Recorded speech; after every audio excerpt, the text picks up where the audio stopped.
Hey, Sasha, today's tip: get ahead and don't fall behind. Probably something you already know. I'm sure you have experienced this last year, but something I did not do well as a kid at West Point.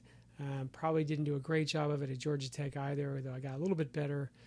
As an instructor, I will tell you that the cadets, the students which did the best, were always the ones which were sort of ahead of the game. They were the ones that were reading the assignments ahead of time, they were trying the problems, they were getting ahead, and they were always the ones that seemed to be very proactive, so that when it came time for the test or a quiz, they had already kind of asked all their questions.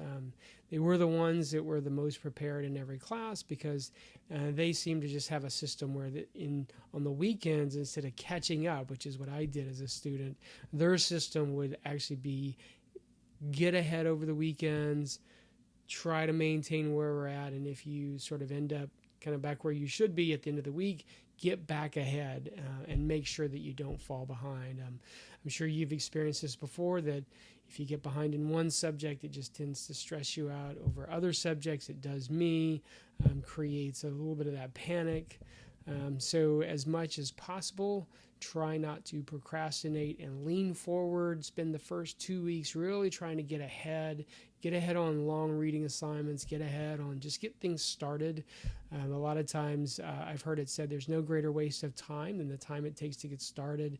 And I know for me that whenever I'm having to write a paper or something, sometimes the hardest thing is to just get started. And so, I encourage you just to try to open up a Word document, start getting some of your thoughts on paper. I'm actually trying this thing now where I heard someone say you should write 1,000 words a day.